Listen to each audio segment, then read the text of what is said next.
धन धन सतगुरु तेरा ही आसरा, हाजर नाजर जिंदा राम तेरा ही आसरा।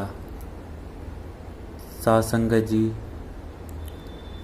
बाबा जी के चोला छोड़ने के बाद गुनाहगार ने कोई भी साखी अभी अपलोड नहीं की, क्योंकि बाबा जी की, पूज्य मनेर साहब जी की, पूज्य मस्ताना जी की बहुत सी साखियाँ अभी अपलोड करनी बाकी थी, जो खास प्रेमियों को ही पता है।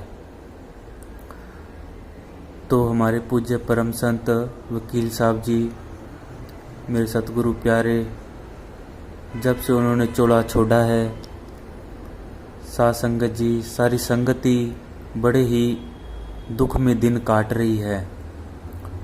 उनका जाने का अफसोस पूरी दुनिया को हो रहा है। और कई एक प्रेमी थे अपने मिलने वाले, उनका दिल्ली से फ़ोन भी आया। तो माता जी है, उनको तो वो अपनी सुध बुद्धि खो बैठी। जैसे उनको पता लगा कि बाबा जी चोला छोड़ गए हैं, तो उनको होश ना रही। जैसे तैसे करके घर वालों ने उनको संभाला। ये अभी की बात है, महाराज जी के चोला छोड़ने के बाद की। फिर घर वालों ने उनको संभाला और दिलासा दिया, कहा कि नहीं, बाबा जी चोला नहीं छोड़े, किसी और ने चोला छोड़ा है, आप घबराओ मत। फिर उनको थोड़ी शांति आई, लेकिन अब दिलासा कितने दिन दे उनको। बीमार हो गए, घर वाले उनकी संभाल कर रहे हैं, अभी धीरे धीरे उनको ऐसे बताने की कोशिश कर रहे हैं। तो महाराज जी का जाने का दुख साध संगत जी बहुत ही सबको हुआ है। और अभी भी सारी संगत लगा लो या आधे से ज़्यादा संगत को यही लग रहा है कि महाराज जी जगमाल वाली आएंगे और फिर से सत्संग करेंगे। मतलब विश्वास ही नहीं हो रहा साध संगत को कि महाराज जी चोला छोड़ गए हैं, चले गए हैं। इतनी अफसोस में संगत है अभी। तो साध संगत जी, उनके चोला छोड़ने के बाद मैंने यहाँ कोई साखी अपलोड नहीं की। पता नहीं क्यों महाराज जी के जाने के बाद मन ही नहीं लग रहा। अब बेचैनी सी महसूस हो रही है। अब प्रेमी है जो सभी, मतलब अकेलापन सा महसूस करने लगे, हम कहाँ जाएं। मतलब एक सभी को एक झटका सा लगा कि महाराज जी अचानक से ऐसे। कुछ दिन पहले की बात है, यहाँ गुरुमुख महात्मा आए बीकानेर। तो आए, उन्होंने मजलिस भी की, क्लास भी लगाई, रात को जगाया सबको। तो हम भी वहाँ गए हुए थे, उन जिनके प्रेमी के घर आए हुए थे ना महात्मा गुरुमुख जी, जो महाराज जी के पाठी थे पहले। तो वो भी आए हुए थे, उन्होंने बाबा जी के बारे में बताया। वो कहते थे, हम भी ये सोचते थे कि बाबा जी चलो चेकअप के लिए जाते हैं, 1-2 दिन में आ जाएंगे शायद, चलो हफ्ता भर लग जाएगा। और वो बताने लगे कि बाबा जी हमेशा हमें क्या करते कि भी तू नाम जपया कर, क्लास लगाया कर।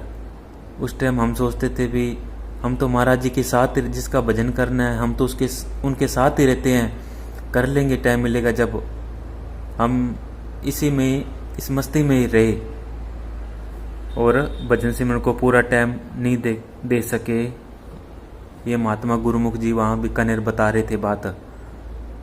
तो पूज्य मैनेजर साहब भी मस्ताना जी की बात बताया करते थे कि हम मस्ताना जी के टाइम साथ रहते, वो अंदर रूहानियत की बातें बताते, यहाँ दुनिया से निकलने का रास्ता बतलाते सबको, और इतनी सबको मस्ती चढ़ी रहती।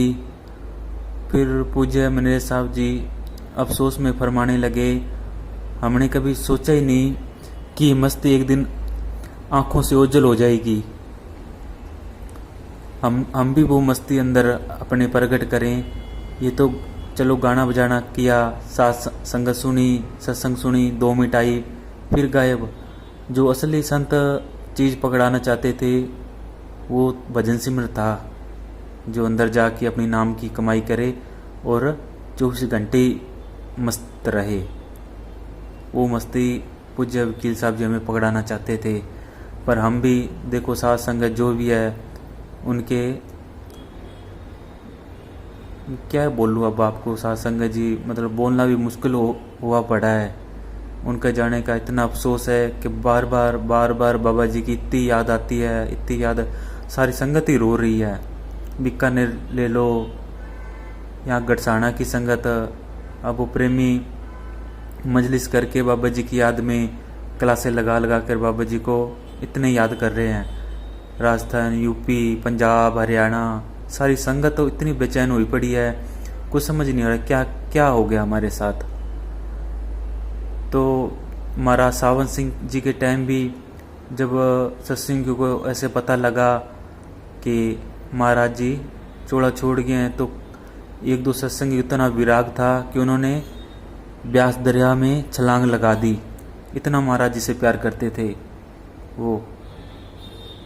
जब महाराज सावन सिंह जी ने चोला छोड़ा, वो आपको भी आज मतलब साखी कह लो या उनकी बात बताता हूँ कि देखो महाराज जी के जाने के बाद पूज्य वकील साहब जी एक बात बताया करते थे कि भाई जब पूरा संत चोला छोड़ता है तो सारी दुनिया को उसका नुकसान होता है। तो एक बार जब पूज्य वकील साहब जी बताने लगे, महाराज जी कहने लगे भी जब संत कृपाल सिंह जी ने चोला छोड़ा दिल्ली वालों ने, तो पूज्य मैनेजर साहब जी पूरी दिन बाहर नहीं आए, रात को 12 बजे बाहर आए और सारे साथ संगत को साधुओं इकट्ठा कर लिया और बताया कि भाई संत चोला छोड़ता है तो उसका नुकसान सबको होता है। क्यों होता है? क्यों?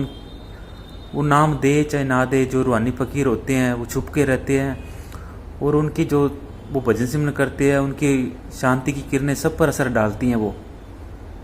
इसलिए महाराज जी कहा करते थे कि तुम भजन सिमरन कर लो। अब तो हम साथ बैठ के कराते हैं, बाद में तुमको कहने वाले नहीं मिलेगा कोई। अब वो वचन याद आते हैं बहुत ज़्यादा और संगत सारी बेचैनी में रो रही है कि हमने महाराज जी की कदर नहीं की। तो सावन सिंह महाराज के टाइम की बात आपको गुनाहगार बताता हूँ।